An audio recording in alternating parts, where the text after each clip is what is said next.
সবাই চিনতে পারতেছেন এই শাহালির মেকআপ পাগলি চলে আসছে হারুনের গান শুনে আজকে এখানে দেখতে পারতেছেন এই ভাই সেই ভাইরাল মেকআপ পাগলি এর সব সুর বাবা শাহালির দরবারের সামনে পাওয়া যায়। আপনারা আসতে দেখতে পারেন তাকে অনেক সময় এখানে দেখা যায়।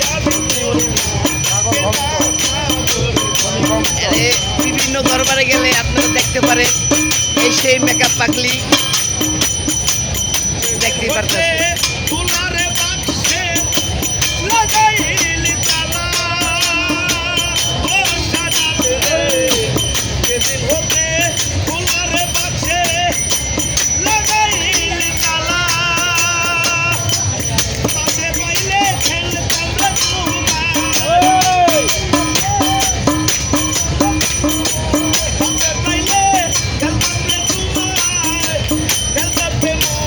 সবাই চিনেন এই সেই ভাইরাল মেকআপ পাগলি যারে সবসময় বিভিন্ন দরবারে গেলে দেখা যায়। আপনারা তাকে চিনেন। আজকে হারুনের গান শুনে এখানে চলে আসছে নাচতে আসতে এখানে দেখতে পাচ্ছেন।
সানাল বাবার যারা ভক্ত আছেন অবশ্যই তারা বেশি বেশি করে শেয়ার দিয়ে দিবেন, আরেকজনকে দেখার সুযোগ করে দিবেন। দেখতে পাচ্ছেন বাবা সানাল ফকির গান শুনে সে কীভাবে নাচতেছে।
এই সেই মেকআপ পাগলি শাহ আলী মাজারে সবসময় আসলে পাওয়া যায়, বিভিন্ন দরবারও তাকে দেখা যায়। ভিডিওটা ভালো লাগলে বেশি বেশি শেয়ার দিয়ে আর কিছু দেখার সুযোগ করে দেবেন।